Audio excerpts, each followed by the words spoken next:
Hello and welcome to the Bones Horror Podcast. This is episode 53, Army of the Dead. Following a zombie outbreak in Las Vegas, a group of mercenaries take the ultimate gamble. Are you there, Jess? Hello. Hello. Harry. And Ewan. Hello.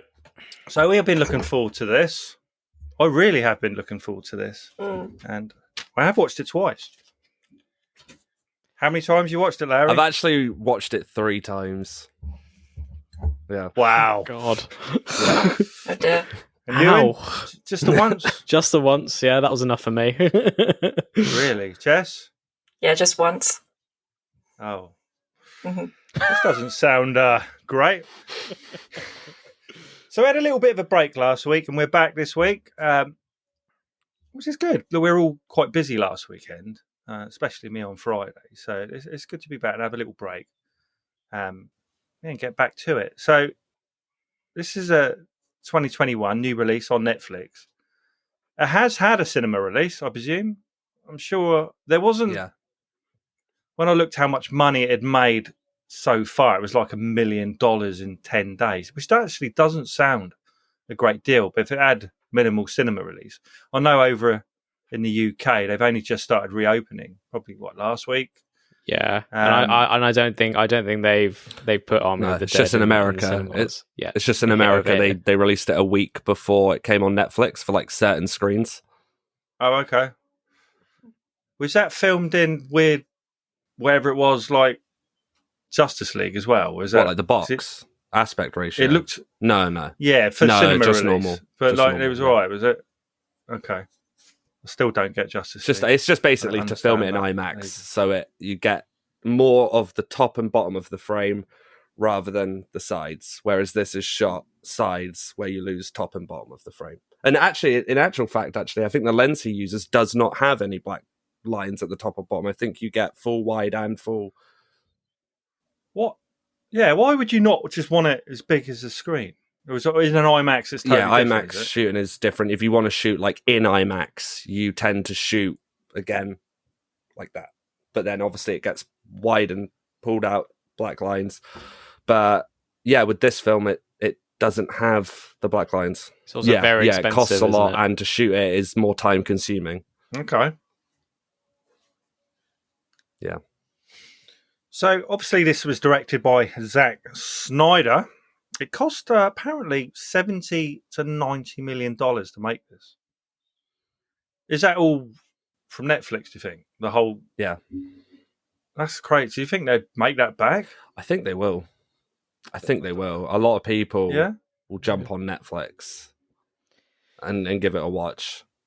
Yeah, most people have it though now, really, or your parents have it anyway. It's... I think all of us have got Netflix here, I presume. Yeah. Yeah, well, my sister does, and I. Yeah, exactly. My mum and dad do. But it's someone's got to pay for it. So it's Rotten Tomatoes. So I'm just going to tell you what it was. So it was 70%. This is okay. Looking at 6-7 boners, really. It's not bad. So it starred Drax the Destroyer as Scott Ward, had Ella Purnell as Kate Ward, and Omari Lateef Hardwick. How did I get that? Is that all right? And he was, how'd you say his name? Vandery? Vandery? I can't remember anyone saying his name. Yeah.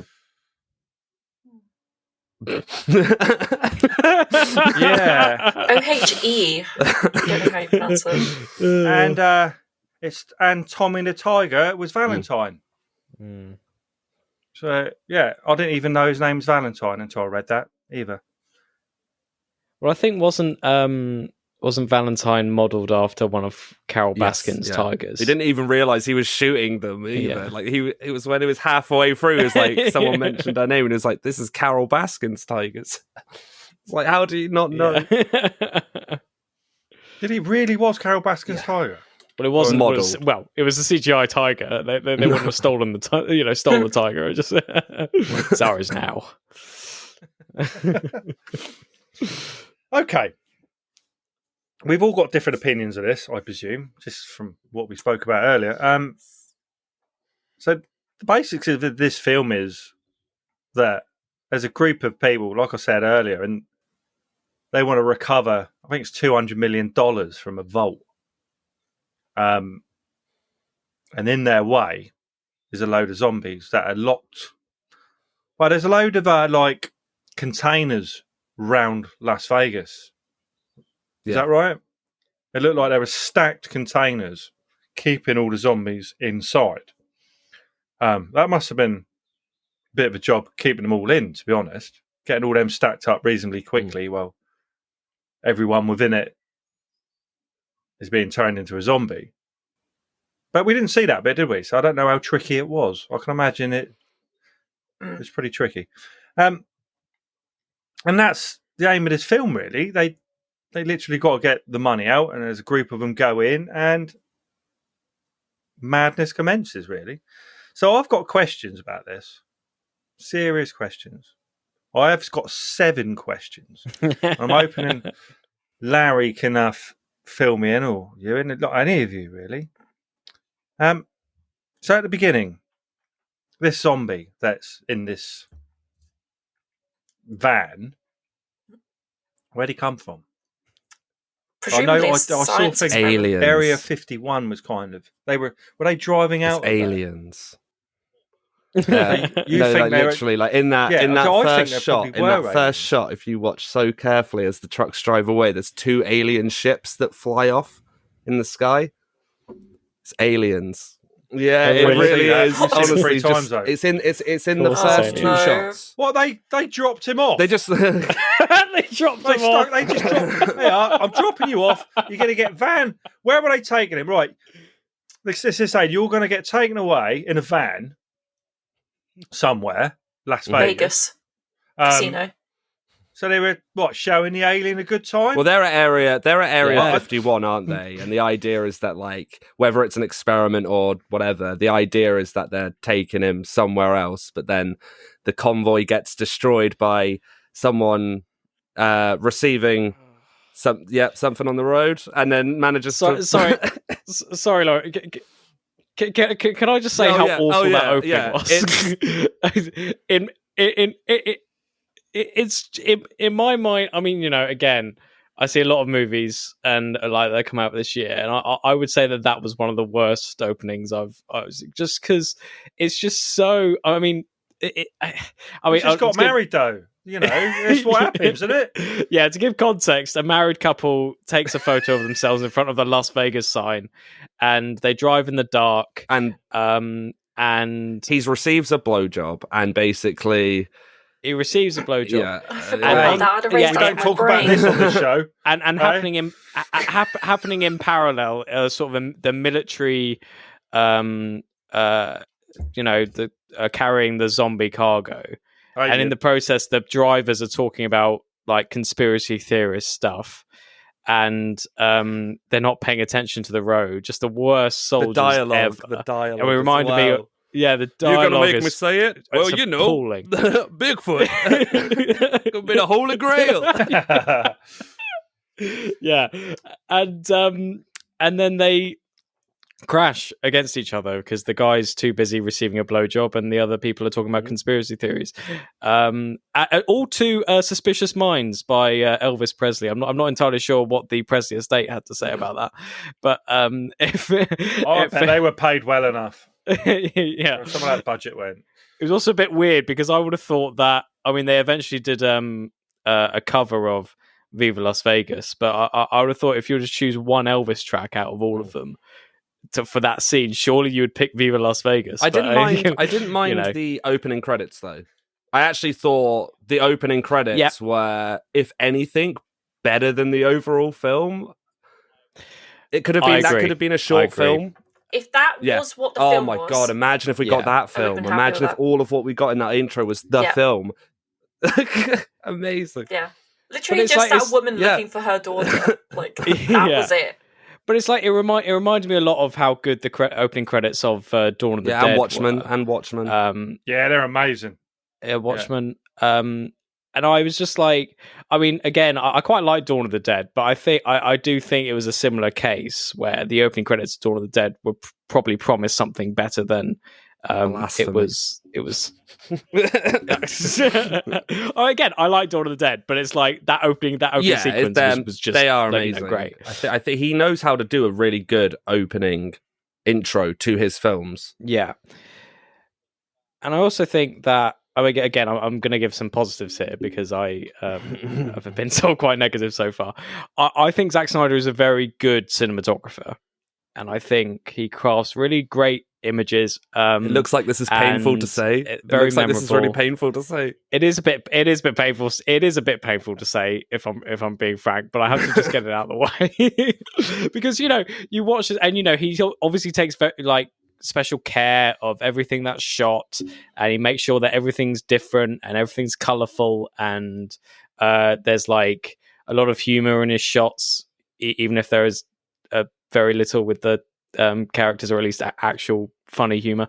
But he sort of makes an effort with, and he was actually the actual cinematographer for the film. This is his first one, isn't it? I think he took on a bit too much. His first film doing. I don't know. Is his first film doing directing and cinematography? Like for the him doing all of it, the main parts of it. I think. See, I found the first half of the film kind of hard to watch because of the camera they were using, because the focus was just kind of off at a lot of times, and they were doing wide shots with the super blurred background, but it wasn't quite right. So it was really difficult. One character as well, the pilot, is completely CGI'd in for every single shot because it's that act. Yeah, I heard that one of the characters was. There's a comedian. A comedian was in the original, but he then, he was outed for some stuff. I don't know what he did. I don't know. I don't really know. Zack Snyder was just no, I don't want him associated with the film, and so. I mean, dare I say, it didn't look too bad in some shots, but there are some. Yeah. I didn't even notice. No, I didn't even realise that was the case. So I think he's done a good job. Yeah, I knew someone was. I didn't realise it was her. Yeah. So, there are good points about the film, but I'll wait. Is it in the same world as DC? I kind of expected Batman to drop in at any time. Just the way it felt. He had to. A lot of people, including myself, when it first was announced that he was doing Army of the Dead, I thought it was a direct sequel to Dawn of the Dead. So I was completely yes, I'm in. And then he's just stated that this is going to be its own thing. So this is the start of what he wants to make. I'm guessing Netflix want to kind of milk it dry because they've already issued a prequel series and a prequel film called Army of Thieves, which I'm just what a way to go. Yeah. Do we want to talk about zombies yet? I'm going through my 7 questions. Okay. So there are the next one I wrote down. This is what interests me as the film's playing along. I wrote rain.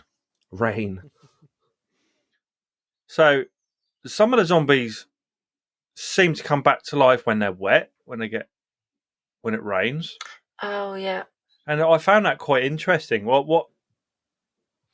is that? Oh, I can answer that for you. Yeah. So Zack Snyder, it seems, didn't care. He kind of just makes rules up, if you notice in this film, as he goes along, because some zombies hibernate. Yeah. And it's wait. Don't get me wrong. That's one of the best films in the scene. Is where she absolutely that girl gets just tears through them, which I was like, perfect. But I was like, it's such a shame that it's placed in here. That's exactly. Yeah, exactly. I do think that was, as you say, one of the best scenes of the film, and arguably the best character in the film. I think. Yeah, gone. And kind of reminded me. It was a bit like sort of Last of Us, kind of like trying to sort of skirt around and sneak around, and it was it was a good scene. It just doesn't make sense though, because nice. Because like, does make sense. For instance, I mean, if it's all right to go into spoilers, I'm sure probably is. No, of course. Like, you know, most people have watched it now. Right before that scene, before they go in, because their guide basically states, you know, we've given the zombies an offering and they'll leave us alone for a bit.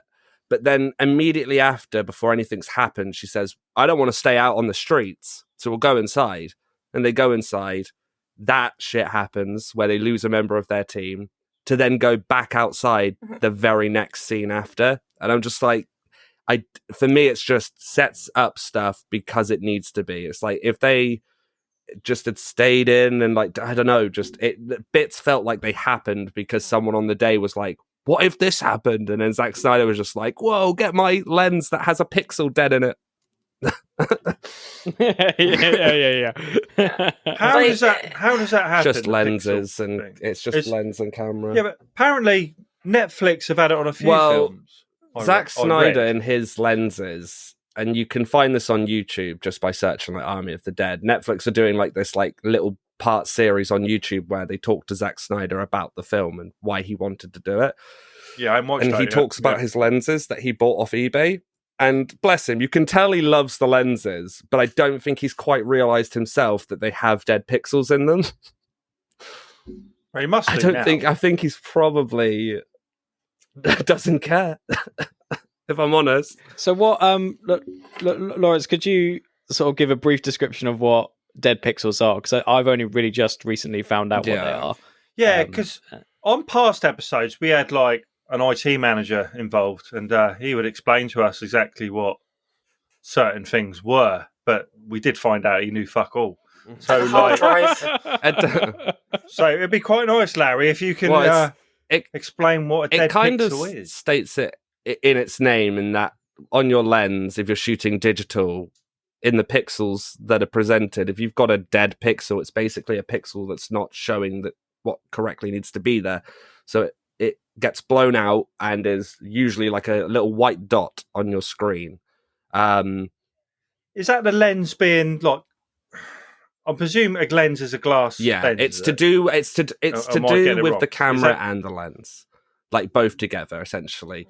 But with the lenses, so, like, can have a scratch. Yeah, with the lenses, essentially, you essentially can have a pixel that's dead in it, and it presents it as a little white dot. But the problem is that in this film, especially, he has clearly a few dead pixels, and it's where it switches between camera shots. You can tell it's on one camera and on one lens. So whenever they, there's up to 3 at one point. Get a new lens. Well, he loves them. Really, as he said on YouTube, he loves them. He got them off eBay, and they've been specially crafted to fit a red camera. But they don't. Well, yeah. I mean, this is the problem. This is what I mean with the whole film, is that there's elements in it where you sit there and you go, "This is actually quite interesting." Like there's certain bits where you say, "This is actually decent," but then it's immediately after it's followed by something where you say, like, "That doesn't make sense." Like, or that, why is this in this film? Or why is this person doing this? Because actually I got kind of intrigued when you sort of because obviously it's kind of inspired by like Escape to New York or Escape from New York and stuff like that, and you kind of get even though I don't really like the idea of sort of sentient tribal zombies, I was sort of going with it. Okay, he's created this community, this world that exists only in here, and I got quite intrigued by it. But then he kind of like, he throws you off with really weird things that just happen, like a zombie gets shot and like blue stuff comes out. They're the robots. That's one of the things. They're the robots. Yeah, that's the thing I was going to mention. Hang on, they're question 5. Yeah, that's why I was like, can we mention this? 5 or 6? Actually, when I was watching this film, and you might find this interesting, I'm a big fan of the Planet of the Apes films, the new ones. And I was getting that feeling from this film, especially towards the end when the zombie was on a horse and things. And it was kind of so similar at times. Like, yeah, I was going to say, if I had the... if only, because they are amazing, all three of those films. But I was just getting that feeling of like they'd set up their own kind of structure, the way they were living within this area. And it just reminded me of that. And I don't know if he normally kind of steals ideas from other films or not. Yeah, I'm not sure. It's Alien 2. I mean, the whole film is Alien 2. Like, from every beat of the film, even the ending with the helicopter leaving and coming back, it's Alien 2. The girl with the headband. Just a mixture of just Alien 2. Yeah. And I mean, there are so many. I mean, I suppose you could like generously call them homages in a way, because you've also got the bit in the opening when the two soldiers are sort of being hunted down by the zombies. That's very sort of American. When he falls down, he says it really scary. Circling, picks them up. And there's also the sort of when they're planning out the heist. That's very Shaun of the Dead, I think. Or at least it was trying to be. And there are these and there's a shot that's very sort of, deliberately, I think, like Apocalypse Now, where the helicopter going through the sun and stuff like that. And I think I would say that is allowed, because again, like Edgar Wright steals from loads of movies, but then again, Edgar Wright has his own personal style that's better than Zack Snyder's. So it's difficult to really pinpoint where one is good and one is bad, I suppose, in those instances. But yeah, it's interesting. Yeah, there's going back to it. There are robot zombies hidden inside the zombies normal, and again, this doesn't get explained in the film. Well, you have to go onto a video of Zack Snyder explaining it in an interview with Netflix. I thought the robots. This is what I thought.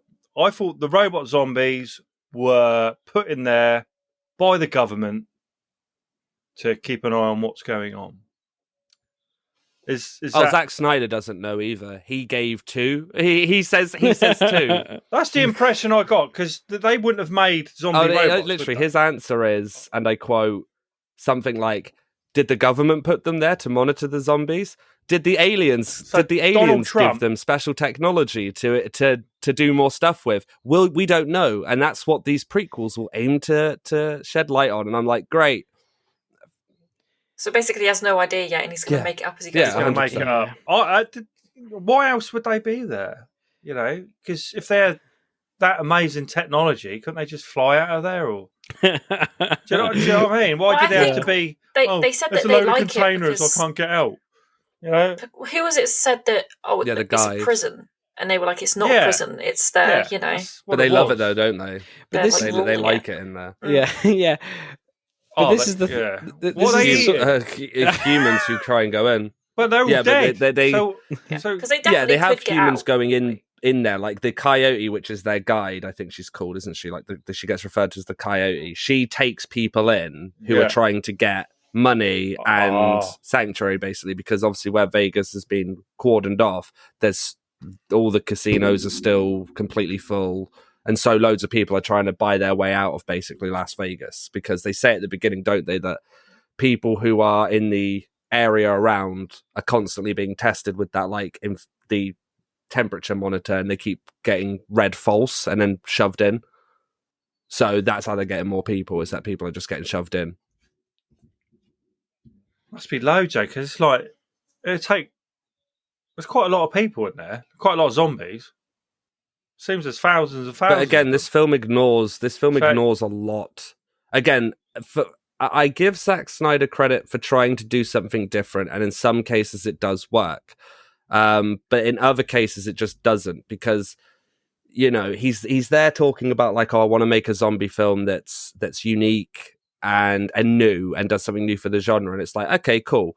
And as a fun, put it on and just kind of turn your brain off film, it is good. It's shot well, it's acted all right in the most part, and it has good effects to the extent, and good cinematography, like Ewan said. The issue is that on some points it tries to overextend itself by being very like, oh, but is this the film you're watching? Or is this something different? And it's like, they do this thing with trying to insinuate, which I got so fucked off at. They try to insinuate that it's a time loop. Yeah. No, it wasn't. That's the popular theory, though, Lawrence. That's been going around the world. A popular theory. So it was in the Independent, Lawrence. They don't lie. Vault, yeah, the Independent. In the vault, there are some bodies. Yeah. Yeah. Yeah. And they had some clothes on. Yeah. So thank God. So the one character hints to it being that they have the same clothes on, but then this is the problem. And the key. This is the problem, though, because Zack Snyder, once again, not in his own film, but in an interview with Netflix, basically came out and was like, whoa, like there's loads of different versions of them, and each time we get a glimpse, they've made it further and further and further and further to the vault doors. But then in the same thing, he says like, but this is just a concept that I mess around with, a bit like, messing around. And it's like, but why is it in this film if it is nothing? Yeah. I mean, the problem I have with it is that, you're watching this and you're clear, and I didn't pick up on a lot of it, to be honest, but there was certain points where it's like, okay, that's meant to be a kind of an Easter egg that's meant to lead it to something else, and it's quite interesting. But I find it interesting that this is like the worst kind of example of kind of Easter egg filmmaking, which has kind of taken over a lot of mainstream movies, which, often it's good, often it's bad. But I think this is sort of a textbook example where Snyder just doesn't know where any of these Easter eggs lead. Whereas something like, we'll talk about it later, I guess, but Cloverfield has such a sort of detailed history and is able to sort of plant those Easter eggs based on the history which they've spent weeks trying to prepare. Easter eggs in that there's film? So many. There's so many. Oh, so man. Many. Why haven't I not picked up on it? Oh, yeah, well, there was a whole story leading up to its release where they did like an Easter egg hunt thing online. Wow. Very big. Yeah. I mean, it's the Cloverfield Easter eggs are kind of like psychopathically deep. I can't wait for next week. But yeah, I mean, again, it's sort of like I think Army of the Dead is kind of like, again, the kind of worst example of this kind of Easter egg filmmaking. Well, why were those bodies there, like with the same clothes and that? Then no, I think he's trying to hint. I think he's trying to hint at the fact. I think, and this is only my own interpretation, I think he's having fun with the idea of rewatchability, being that you could, where it's on Netflix and you can watch it anytime. Oh, like Triangle. I think. Yeah, well, like it's well, he's trying. I think he's trying to tackle it in a different way, where he's trying to say like. I again, this is the only thing I can think, because there is nothing else that hints to it other than the fact how the safe cracker, who's going to, crack the safe, says one line at the beginning and says, oh, it's a portal, and he's very much like insinuating it more in a poetic way rather than a literal way. But he says like it's a portal to another dimension and we'll walk through it together. But I don't believe that Zack Snyder's sat there and gone, this vault is a portal to another dimension. I think what he's done is he's trying to have fun with the idea that maybe the concept has been done before and that this is meant to be new. Yeah. And the idea is like, you could put it on 10 times in a row and still get enjoyment. Oh, find something new. But again, like Ewan said, that the problem with its Easter eggs is that they're not Easter eggs. They are, did you see that? And you think, oh, I saw it. Yeah. And you go, what does it mean? And the film does nothing to go, this is what that means. And I know that he's got sequels and stuff coming out, but it's very ballsy to kind of be like, here's the film, and then everything else in the film will be explained at a later date, because you're really betting high on the fact that it does well and that it becomes franchise material, which I didn't see it as a franchise film. I saw this as a one-off film. Like, that was a bit of fun, enjoyable, good fun. Maybe put it on if no one's seen it, they'll have a good time, but it tries to be something it's not, I think. I also just really hate that mentality as well. Just like, like making this film. I know it's part of the sort of franchise-nal like situation at the moment, but it's like it's just making a film like that. It instead of like focusing on the film you're making, you're focusing on the 3 films that could come afterwards. It's just it's a mentality that just doesn't work. I just don't feel it can. It doesn't. Yeah, exactly. It just doesn't work. Okay, so from my list, the next. Next deadly sin. There's another couple. There's another couple of things. So are these alphas really dead? Right. What's that? Sorry. So you got mateys. So you got what was his name? The main Scott Ward. No, the main zombie. The main zombie. Well, it's the alpha one, isn't it? So we're presuming he's an alien, guy. Right?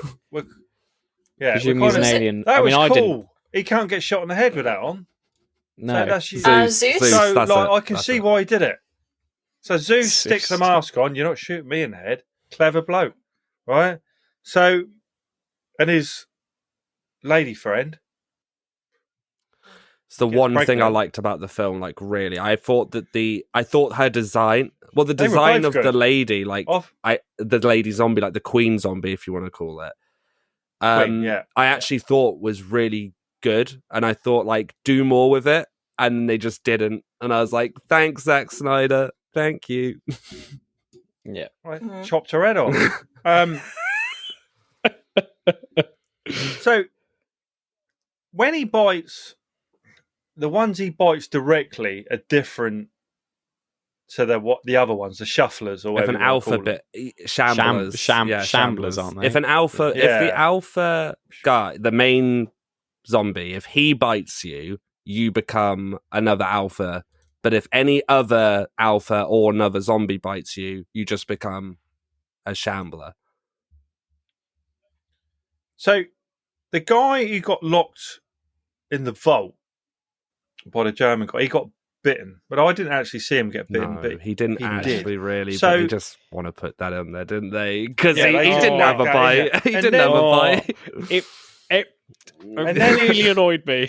Yeah, that annoyed me because I didn't see him getting bitten. I'd have thought there was no chance of him being bitten, and then somehow there's a nuclear bomb dropped on him. And he's fine with that. Again, that's been hinted at as the virus protects him from radioactive material, which I'm like, okay. Does he become a super kind of... now he's been hit by, a nuclear bomb. Well, he has on his chest, he has the dark side tattoo, which is the Omega symbol. And the idea is like, you have the Alpha and then you have your Omega. So in the film, it's... Well, so the idea of the film is trying to say like Alpha, and then at the end it hints it's like, oh, now it's the Omega. So like if they were ever going to do a sequel, which I probably imagine they will, I wouldn't be surprised if he's the new Alpha being the Omega. But yeah. I mean, the interesting thing is that I think they took like direct inspiration from Indiana Jones and the Kingdom of the Crystal Skull. The fridge. When Indy puts himself in the fridge with a nuclear blast. I mean, to give people context, again, it's basically a heist movie where they have to go, as we've been saying, try and get into the vault and stuff, but also they're running against the clock because the government are putting in a nuclear missile to bomb the entirety of Las Vegas. And then somehow this guy survives it. But also that ending is probably as bad as the opening. Because I feel like if he was bitten, he wouldn't have lasted as long to get on lasted that long where he manages to drive for miles and then go on a jet and then only then realize that he's been bitten.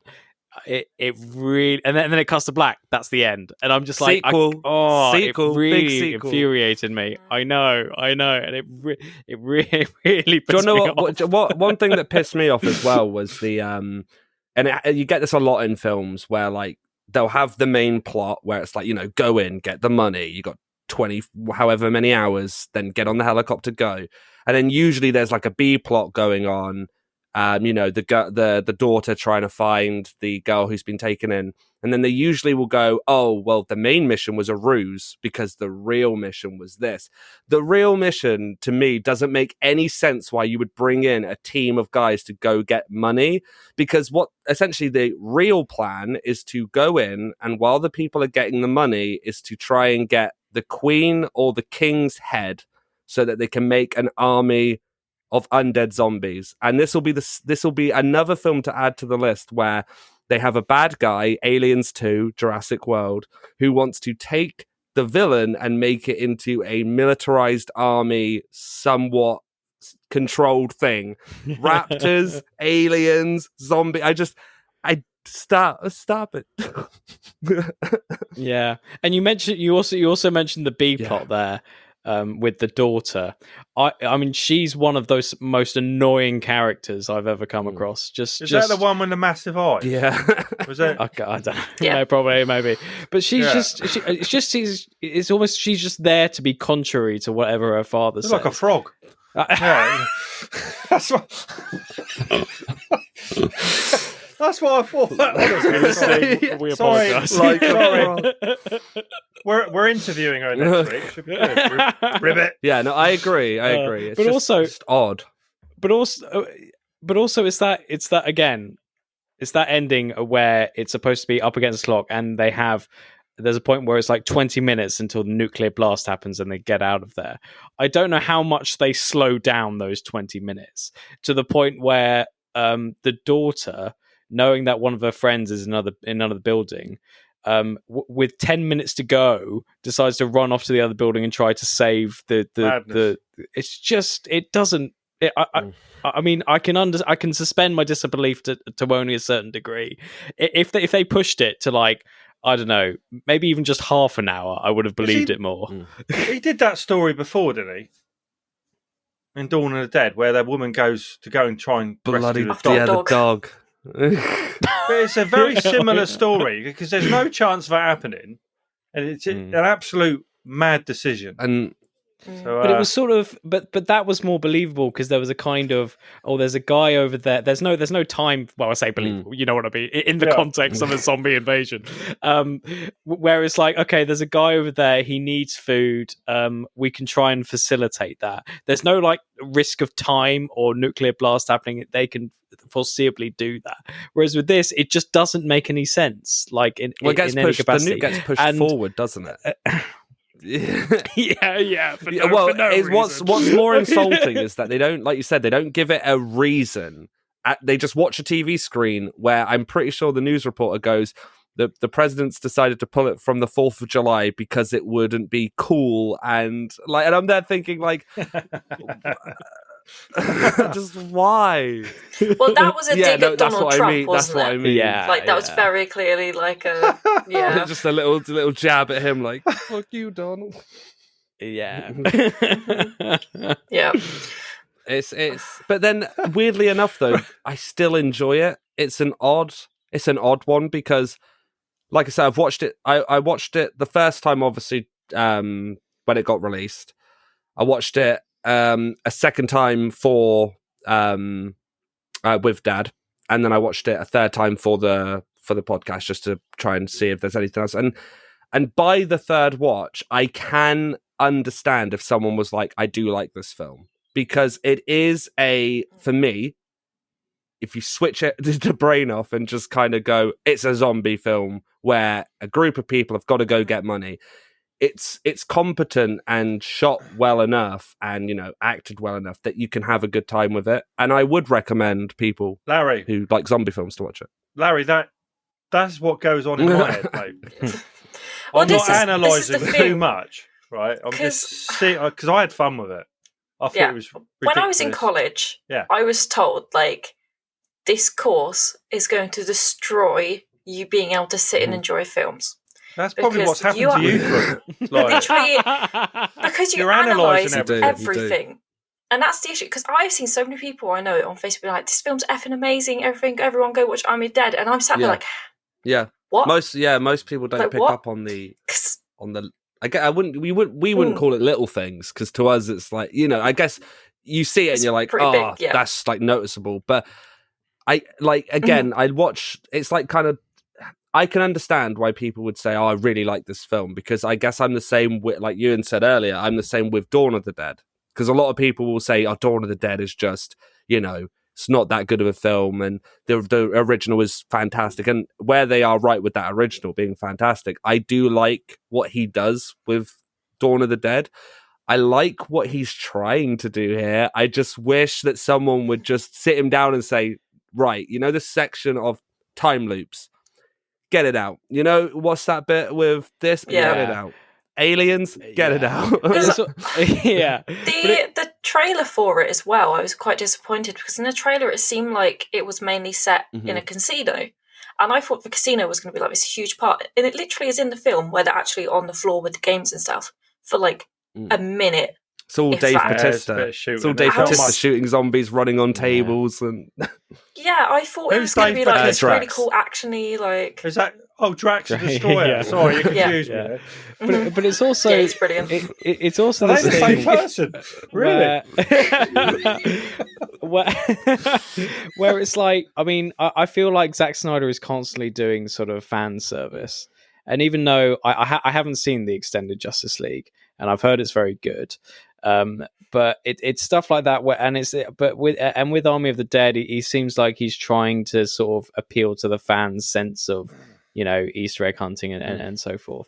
And I really don't like that kind of fandom. I mean, there are good points to it, and you know, even I'm guilty of it with sort of Lord of the Rings and stuff. But it's sort of, there's a kind of, I don't know, people treat Zack Snyder like he's the god of all filmmaking. And even I ran into some Snyder fanboys on Twitter recently, and I'd emphasize that they are definitely fanboys in this situation, because they're just because basically Snyder came out and said in an interview that I don't know to what extent this is actually true, but he said that he had a no chair policy on set, which has been a sort of a controversial thing. Yeah, and I sort of no, and on Twitter, I did call him a twat, which is always a bad idea to call Zack Snyder a twat on Twitter. Did he respond though? No, he didn't. The fanboys a horde, a zombie horde of fanboys, like came to, you know, completely like try and dismantle me, and it's hilarious because they just knew nothing. Because I cited an actual article, and they read it, and they didn't read it. They quoted it and said, "Read the actual article. It doesn't actually say this." And I said, "Well, it does. Yeah. It just does." Sorry, it does. And I think it's part of that weird. It's the same with sort of Star Wars and Michael Jackson to a degree. There's a weird, scary fan base that is just out to like murder anyone who doesn't. I found that in college with Tarantino. Oh, really? Because I had never seen Pulp Fiction, right? And when I went to do film in college, everyone was like, "Oh my god, I can't believe you've not watched it." Tarantino was like the god of film, and I watched it and I was like, yeah, like, excuse me, okay, why is everyone so like, I'm sorry, but like everyone was literally so like, but that's like a textbook for it. Yeah, that's like a textbook sort of film bro movie, isn't it? You get a couple. I really like those films. I'm like that with Nigel Bax. You do get a couple of those films though, where like they're so highly, I guess, like people have such a high expectation of them that if someone does say like, "Hey, I didn't like it," they're almost like, "You didn't get it, did you?" And you're just like, "No, I think I did." Yeah. It's like, I think I did. I'll be like, "No, I didn't. I never get it. I never ever get it." I mean, you especially get that again because I'm a Twitter user, but you also get it a lot with sort of against women who are watching, and it's the men who are sort of like, "No, you don't understand what's happening here," you know. And it's just like, oh, it's just that part of the sort of film watching community that I can't really. Get to I think people just like arguing as well. There is it's just like, again with this film, it's odd because there are pieces in there that are, you can see are inspired by other zombie things as well. You know, one of the characters has a big saw, like and it's like he doesn't use it, by the way, other than in the intro. Yeah, he literally has it, makes a big thing of it, like you're ready to play, and he puts it down, and somebody else picks it up and uses it to cut through a wall and then throws it away. It's cool. Nice setup. Yeah. And Zack Snyder likes zombie babies as well. It's his second film. Yes, he does. Second film. Yeah, that was a bit weird. I like the fact scene. that they took an actor from Fear the Walking Dead, and they completely reversed his character from that for this. Is it the same person? So Martin, Martin, who he's the one who wants to get the head. Yes. And it's like deceiving them, which we all knew from the beginning that he wasn't really there for the money. It was kind of the obvious. Characters say it's obvious as well throughout the whole film. Like, that got so annoying. Literally. Yeah. It's so obvious. Also, why the girl who manages to smash through the window and is killing them looks over to the guy and then just dies. She doesn't say it either. Like, she knew that he betrayed her, and he didn't say, he betrayed me. Yeah. There was so much time. She had there. enough time where 4 people could come back and just blitz, and then she'd get up and go, they're like, leave her, she's done. And it's like, she's still fighting. It's like, leave her, she's dead. Yeah, I thought, that was unbelievable. But yeah, he plays a character in Fear the Walking Dead called John, who is the loveliest character ever. Like, just so lovely, so like will do anything for anyone.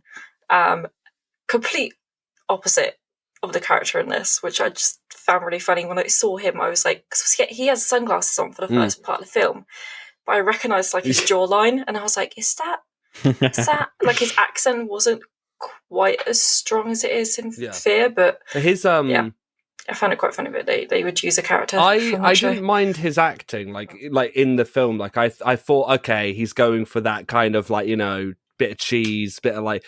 But his death scene went on for fucking what felt like ages. Like that tiger. Spoilers. The tiger. He's and they set it up like they want to smack it in your face. The first time they see this tiger, that character says like, it's in the trailer. It's like, oh, that's a zombie tiger. That's crossing the line. The second time he sees it, it's like, that's a zombie tiger. That's perverse. Yeah. The third time he sees it, he gets mauled by it. But the scene lasts like over 3 or 4 minutes long of him getting thrown car to car to car to wall to car to car to car, to having his head just completely mushed. Which I was like, just have the head mushed. Yeah. Yeah. I also think tigers don't really do that. No, do they don't they don't do a. They don't just go for their head. But again, I think this is down to where Snyder has clearly, whether it's been in the last year, but he's clearly watched a couple of films where he's gone, oh, I really like that. And I think he watched The Revenant and was like, oh, Leonardo DiCaprio getting mauled by a bear for 5 minutes. I could put that in my film, but it'll be a zombie tiger and it'll be the villain. And it's like, I get the inspiration, but it's kind of back to what you said. It's like, is it an homage or is it just doing those scenes with a different setting? Yeah, I mean, I kind of suspect it was kind of like him trying to sort of attempt like poetic justice, because he's kind of like the antagonist of the film, so they want to sort of draw out his death. I mean, for some reason, it reminded me of the death in District 9 when I think it's like the army general who's like the big antagonist, the one that everyone hates, gets like ripped apart by the aliens. I think there's a kind of a similar motivation there where they're trying to sort of draw out the death scene. But I agree. I think it was too long and just a bit too. Well, I was going to say a bit too the District 9 scene, because I agree with you. That District 9 scene is the same kind of feeling, but the District 9 scene literally lasts 30 seconds, where it's like he says "stay back," and then they just come in, rip him apart, and you're like, done. Whereas this, it really wants you to know, like, oh, this guy was a dick, wasn't he? Like, oh, thrown to a car. He's not done yet. It's like, cool, Zach. It's like, cool, wrap it up. 20 minutes. Yeah. Well, it's the same with the guy that it was so obvious they were going to do it. the guy that they like sacrifice, shoot him in the leg. But his character as well is literally ripped from. I mean, there's a lot of characters like him in a lot of films and TV, but Orange is the New Black. I don't know if he's literally ripped out of Orange is the New Black. Is he really? That character is like the same. And it's the way they set it up as well. Like, they don't, again, it doesn't lead you to think like, oh, could there be a nice little twist to subversion of expectation? It literally, it hammers it on your head like, we need another teammate. And it's like, do we? We've got our teammate. It's like, trust me, we need one more. And it's like, look at him, smile. And then obviously, there's the whole like revenge thing with him and the girl at the end where he's dead. And they don't even make a big enough thing of that though. At the end, like he kills one of the other survivors, but then she just like pops him in the head, like, and it's like, you want it to be more fulfilling, and I feel as though like, I feel as like, again, I can enjoy it. I do think it's a good watch, and I wouldn't ever say to somebody like, don't watch it, it's like crap, because it's not crap. It just, there are pieces, I would just take it for what it is, and all of the shit he adds in there where he's like time loop stuff, just go, nope, I'm all right. Zombie stuff. It's like, it's a 2.5 hour long film, and there's like just bits that they spend way too much time on, and then bits that they should have spent time on that last about 10 seconds. 100% agree. Yeah. 100% agree. And there's if you watch it again, there are some really awkward moments where, and I'd love to like put a thing on to like show what I mean, because it's probably going to be a bit odd describing it, but there are really odd moments where a scene will start, and because he's using such a shallow depth of field where the background's really blurred, and you know, if it was me, everything around here would be blurred and it would just be the face, but there are some shots where I don't know whether or not it's intentional, but it feels as though the camera operator, or Zack Snyder, because he did a lot of his own cinematography on it, either gets out of focus and then quickly changes it, like, oh shit, or he has a lot of it out of focus and then he tries to move the camera to get it in focus with actors who are clearly moving about, so your eyes just start to burn a bit, like, ow, what am I focusing on? It's kind of hard to explain, but that's what I really struggled with. It's hard to explain, but if you go back and watch it, just watch how many scenes start with the scene of a character. Like, the best example I can give is when the daughter gets off the bus. She gets off the bus, and as she's getting off, she's in focus, but then it goes out and in as if somebody's forgotten. Like, as if somebody's kind of forgotten what they're doing. So, we are 52 minutes in. Yes. Which isn't bad for us. So what do you want to do? Should we keep chatting, or should we give Let's bonus? watch Army of the Dead Should again. Do bonus? 4th time. Army of the Dead watch it all right now. Well, for me, I'm going to give it a 7 because I was entertained. I don't completely understand what's going on, but I've only watched it twice. It was just fun, wasn't it? Can't take it too seriously. There are zombie films I much prefer. But yeah, 7 for me. Jess? I'm going to give it a 4. Okay. Yeah. All right. So Rob's just popped up the other side of my screen being like, a 4? He really didn't like it. Did he watch it as well? How much would you give it? How many boners would Rob give it? Out of 10? It's going to be 2. Yeah, 2. 2. 2 maximum. Maybe 1. There's something wrong with him. So he's like sign languaging to me. Like, there's something wrong with him, honestly. Get rid of him. Yeah. Right. I've been told to get rid of you. Sack him. You're sacked. A 4? An actual 4? A 4? Yeah. Larry, what are you thinking? I'm only going to give it one. I'm only going to give it one higher, which is a 5. But that's because it's the way I've started doing it now is that it's competent enough and enjoyable enough that you will you can put it on and say, yeah, I've had good fun. But it loses the 5 because there are too many things in it where it's like it's not just one film. It's trying to be one film that's going to set up a franchise, and kind of like what Ewan said earlier. I'd rather just prefer a film that's a one-off, not something where it's like, this is setting up a prequel, or this is going to be the sequel, and then in 4 films' time, we'll get the answer to this. It's like... So it's just a commercial zombie film. You'll have a good time, but it's just it's a 5 because like there are for everything good, there is an opposite that is bad. Oh, I had Drax in it, so I gave it an extra bonus just for that. So like, I had Drax. So Ewan. Yeah, I'm going to give it a 5 as well. I mean, as we've discussed before, I think there are lots of elements which are very fun, but I think it would have been even more fun to watch if it were much, much, much shorter. Because 2.5 hours is a long time. It's a long time, yeah. And as Jess said, there are just too many sequences which are just too long. But at the same time, the bits that were fun, I did enjoy watching just because it was just so absurd and ridiculous.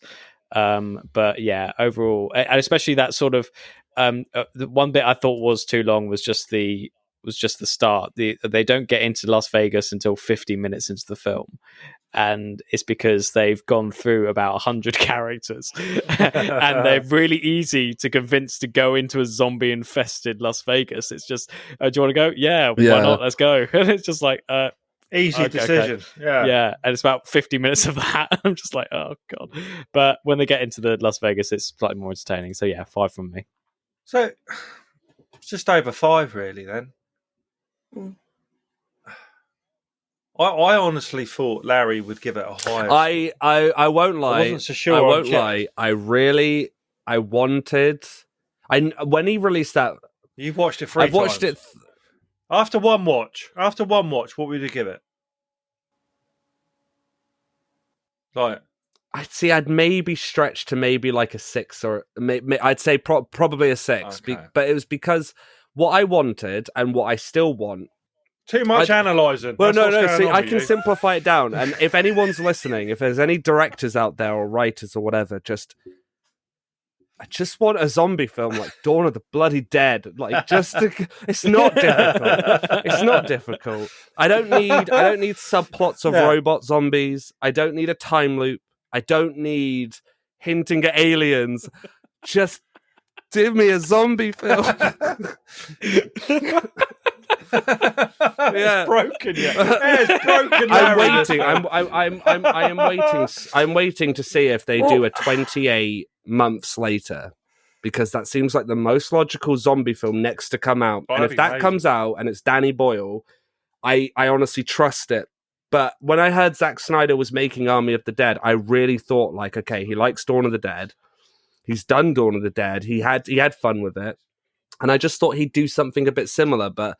He's clearly wanting to stretch out the genre. Netflix have clearly funded it, since he's not on good terms with, I believe, like Warner Brothers and DC of how all of that went.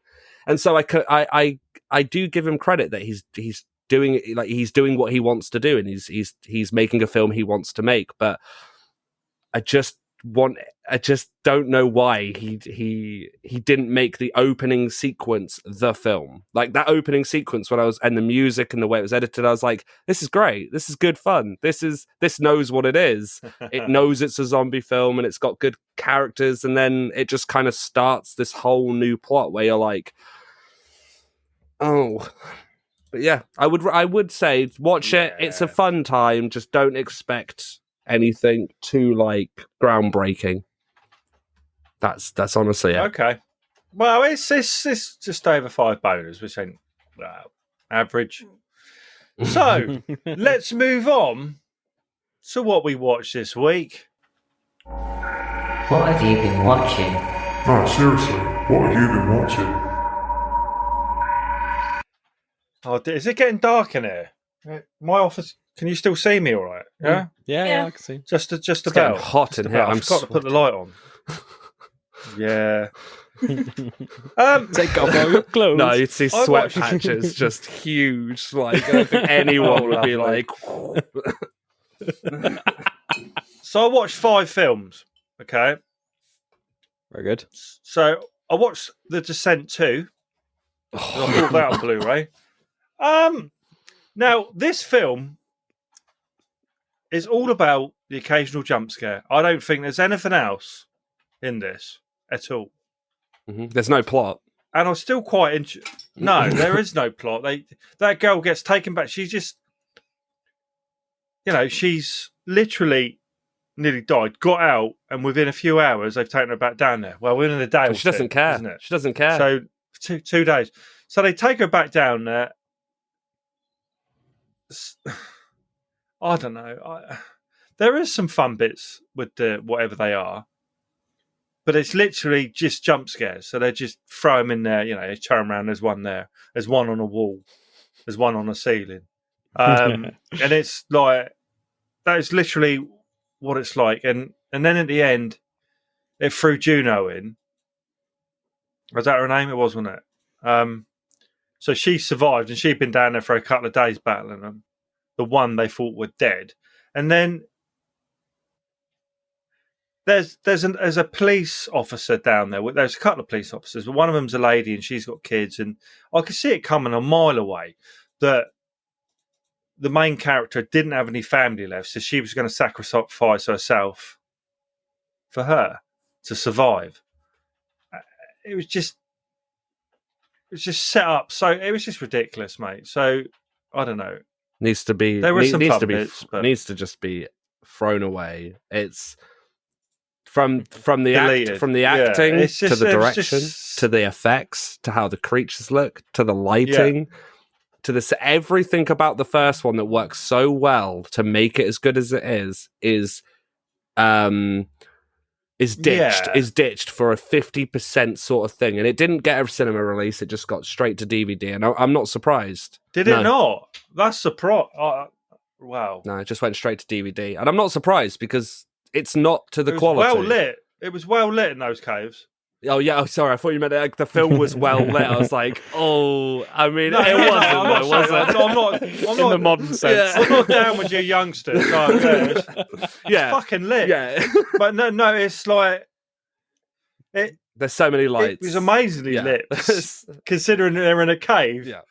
Do you know what I mean? It was bollocks, mate. I can't believe I bought it. But there you go. So I watched another one called Baskin, which is on Shudder, which is about some Turkish police officers who end up in hell. And there's kind of I don't want to give this away because it goes from quite a funny Turkish. There's some music. There's a sing along in a van, and it's quite funny. And they end up having a kind of crash and falling down, not a hole, but like they have a little crash, and they end up in what is called hell. And there's some very strange people in there, and a little small person. What do you call small? It's not. You're not allowed to say midgets anymore, are you? Yeah, dwarves. I think is the exception. So like, there's a small who's meant to be the devil, I think, and there's some kind of torture going on, and it certainly takes a turn, this film, but it was all right. I don't know if I'll watch it again. I think I don't like torture porn. I don't like how certain things in Hellraiser. I certainly don't like Hostel. Not really my thing. But it took a turn, and I didn't like it as much. But it ended up okay. So it was one of them really. Half good, half. There was the shock value they stuck in there, and I didn't really get it or want it. I watched Insidious 3. Now, that is my favourite of the franchise, of all of them. The first one's all right, but I like the third one a lot. And probably, have you seen it, guys? Have you seen Insidious 3? No, I've only seen the first one. Larry's seen it. Yes. It's got the girl with the broken legs. Yes. Yeah. So she gets hit by a car, breaks both her legs, obviously, and then she has a little bell to ring her dad. I think it's a prequel. It's a prequel because I'm sure she dies in the second one, the main character. Is that right? I think she does. It's a prequel, and it's all right. I quite. The actress is really good in it.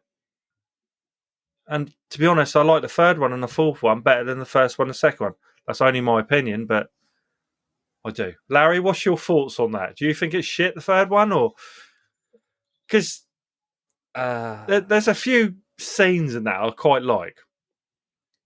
What are your thoughts? I'm trying to think how I can.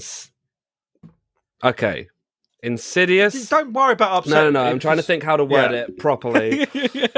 Insidious. You to shout that. Insidious. This like the franchise that it has going for it. Me personally, I thought the first one was good, and I think that the sequels try and extend something that doesn't have anything else to give. So they talk about the Red Door and the Nether, like all the realms. Yeah. They don't do anything with it other than go like, don't go in. And for me, and this is a nice little segue, I guess, to the one thing I watched this week, I guess. When The Conjuring came about, The Conjuring 1, I was like, wow, this is really cool. Like they know they're doing Ed and Lorraine Warren's case files. They know that they're going to add a bit of, it's a film. They're going to add some bits here and there, but wardrobes. They're going to add wardrobes. Yeah, to it. We love wardrobes on the Bones Horror Podcast. But to the extent of like the story and the characters and whatnot, it was relatively on par. Obviously the whole exorcism bit at the end is kind of taken like a "do you believe it happened or not" like this.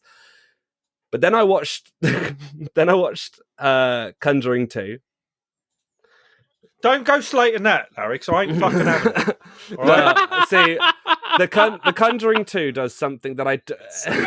No, the Conjuring 2 does something I. It's a great film, Larry, isn't it? The Conjuring 2 does something. The Conjuring 2 does something I don't like when horrors do. So The Conjuring 2 does this thing where it's like based on a true story, the Ed and Lorraine case files. Whoa. And you think, okay, set in the UK, a horror that is quite well known. I don't think everyone will be like, oh my God, I know every part, but it's at least heard of and known enough. It would have been so much. I'm young enough to remember it. I've seen like documentaries. Old enough, should I say? But this is my issue with what they're doing, and in seeing the trailer for the third one, I'm like, stop, because they have these horror stories where you're like, that's creepy. That's actually like it was it this young girl who almost was doing it on purpose? Was it a possession thing? Was it mental health? Was it all these other factors that they talk about? And the director goes, fuck it, big ghost nun picture, big ghost that comes under big triangular thing, is going to have a hat on and long arms and whoa. And it's like, no, just stop. And they don't. And like, if you read the Ed and Lorraine Warren files, like, their case files or like the stories about it, they are creepy because it's the unknown of it. It's like, did that happen? How they explain it, what they say they saw, what they say they did to prevent stuff. And that to me is so scary. And when you see a film where it's like Lorraine Warren at a window with the girl with possessed eyes, with the nun hanging over her back, being like big sharp teeth going, rah! It's like, you've missed the point. Sit back down, write a good script. And instead of betting on the fact that you're whacking on the front cover James Wan, who did Insidious, it's like, no one cares. It's like, make good. It really upset me because I watched The Conjuring 1 and I still really like that film. I own that film. It's in my collection because I actually like how it's paced. I like the acting. I like the actors who play Ed and Lorraine Warren. And I like how they take the story. Like, everyone knows that clap scene. Sorry to rat on, but everyone knows that clap scene where she has the light and it's at her head. And it sticks with you because it's not too over the top, subtle. Wardrobes. But when you have in the second one where it's like all this shit going on, which didn't happen, and it's just for the film, it's like, what's the point here? It's like, not only is it kind of insulting if it is kind of like, imagine if that little girl had a mental health issue and it's just like, nah, it's a nun.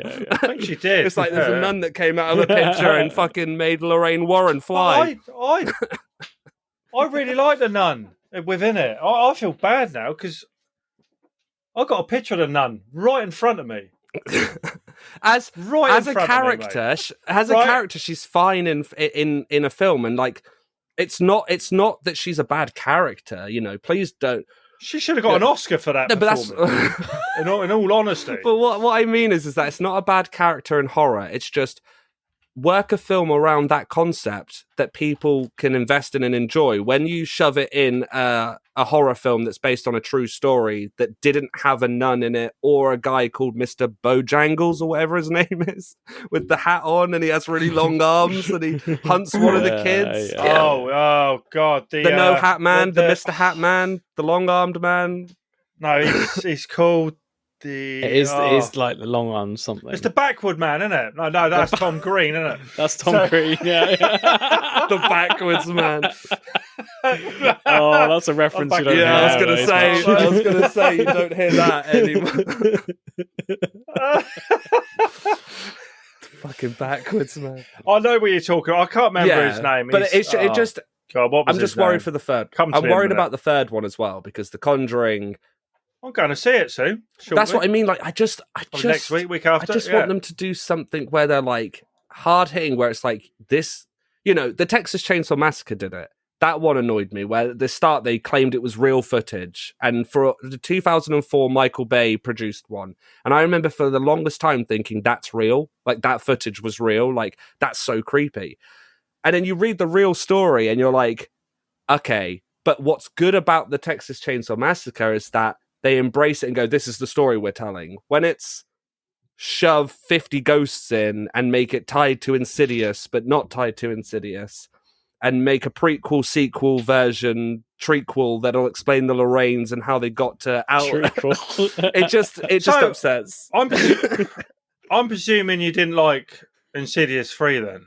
I like the first one, and I think that literally in order as they came out. It's the same with Saw. I think Saw and Insidious to me are the exact same, where they start with some great films where they're like, this could explore more, and each down the lines, the people who are making them don't quite explore it or take it in a way where they're just like, hey, did you like Insidious 1? This is Insidious 1.3. And it's like, I just want them to do more with it. But anyway, yes, it was like the crooked man, not the angled man. The angled man. The long-armed angled man. It's the crooked man. That's my Conjuring and Insidious rant over for anyone who wanted it. That's fine. But I love the Conjuring. So Conjuring 1 is great. So it's good.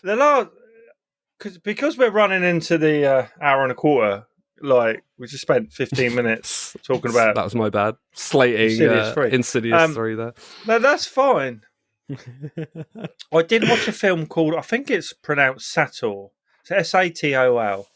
That was on Shudder, and it was about a group of... like a family living in the middle of some woods, or out the way, and being visited by these kind of things with... deer, like horns hanging out their head, and it was quite scary. And I think, again, Larry'd be able to explain it to me a lot better. Sator, Shudder, and that was okay. I enjoyed that one. Have you seen that one? I haven't. I think I've heard of it. I haven't seen it. It's reasonably new. There are some good kills. There's one in particular kill scene that is amazing towards the end. And I like that. So the only other thing I've done, and you guys probably haven't done this because I know you don't read books, but I read a book called... I'm reading a book called From Jeff Strand. You know who he is, Ewan? No. Kind of writes horror and things like that. So there's one called Autumn Bleeds into Winter. So I've just started that one. That's a new one for me. And it is about a 14-year-old boy whose friend goes missing, and he sees him get abducted. So this 14-year-old boy takes it upon himself to kind of try and find his friend because no one else is, and he manages to get himself a gun and try and track him down. And the scene I'm in at the moment, he's actually kind of talking to the guy he thinks abducted him. So that's how far I am in this book. So probably another year I'll finish it, and then I can tell you all about it. So there you go. So what did Jess watch this week? I have not watched anything apart from films. for this. Just Army on the Dead. You didn't watch The Conjuring 2. You watched The Conjuring. I know you watched The Conjuring 2. You must have done. Insidious 2? No, Conjuring 2. Because we were going to do that last week. Did you not end up watching it? Before we were doing Insidious 2. No, last week we were doing Conjuring 2. Did you watch I got Insidious insane. 2? Which is a terrible film.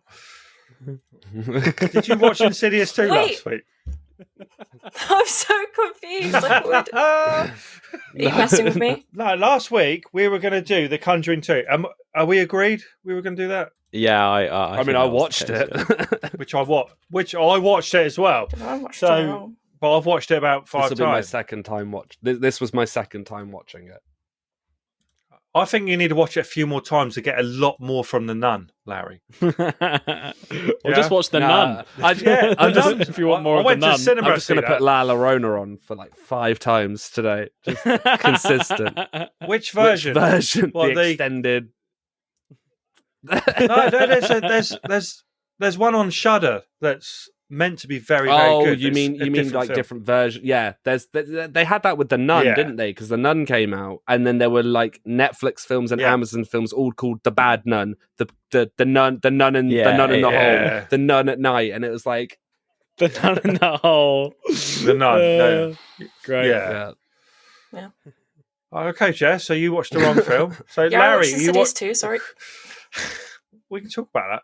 Larry, so what have you been watching? I watched... We're now hour 15. Yeah, I'll try. I won't ramble on this one. That was my Conjuring rant. No, I watched the only other film... I'm sorry, I actually had to go. Like very, very, like half an hour ago I needed to have gone. Oh, no. Where are you meant to be? Where are you meant to be, Jess? Rob's waiting to play D&D and our desks are in the same room now, so he can't speak. Oh, no.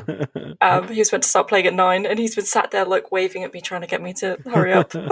Okay, Speedy Gonzalez. We're nearly done. Four minutes. I watched. It was good. You should watch it as well. It's great. Yeah. I will. Now TV. Nice summary. Yeah. Good film. Robert Pattinson. Great. Get on it. Is it David Washington or is it John David Washington? David Washington. Great. Many people disagree with me. Me. Fuck off. Good film. Go watch. Wow, Ewan. Right, I'll try and talk about some Russian because I've seen a lot. So I saw Quiet Place Part 2, which comes out next week. Is it good? It's really, really good, actually. I was very ambivalent about the first film, personally. Because it just I didn't like the fact that it just stayed in one quiet place, whereas whereas the second one actually expands the world, and I think it's all the better for it. And actually, it reminded me a lot of The Last of Us in some ways. I've never played that, so it's a great game. It's amazing. Yeah. I don't have a PlayStation. Oh well, that's your problem. That makes sense. Yeah, I'm not 12. Yeah, but it's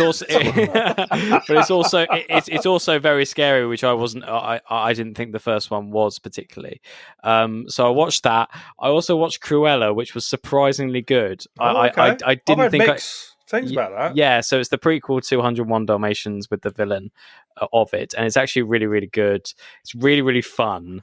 And the soundtrack is amazing, and it's just great to watch. It's sort of kind of a route to evil kind of movie, but it is within the confines of Disney, so it does have a few restrictions. So it can't Cruella can't go full Joker and just be like that. Unfortunately, that would have been a great movie. I've also seen there's a new indie movie out called First Cow, which is completely on the other side of the spectrum. It's really slow. It's based in 19th century America, and it's about this cook who steals milk from a cow, and the cow has come. It is the first cow to come into America, so it's the only cow that can make that he can use to get milk from in order to make buttermilk scones. Now, it sounds like a really niche premise, but it's actually a really touching story about these two guys who try to make a business when they're really, really poor. And And what else? Got zombies in it. Unfortunately, not. It's one of those it's quite slow. It's quite sort of, but it's really beautiful to look at, and I really recommend it. So that's First Cow. And being conscious of time, that's the ones I spoke out. Anything else, Larry? No, just Army of the Dead 3 times. Oh, nice. So next week, for our episode 54, we will be watching Jess's pick, Cloverfield. Woo. The found footage film. Is that right? Mm-hmm. Yep. Yes. Okay. So, if you want to follow us on Twitter, it's the Bones Horror Pod. On Facebook, Bones Horror Podcast. It's Instagram, Bones Horror Pod. Yes. And we'll see you next week with that one. Woo. So, see you later on. Bye.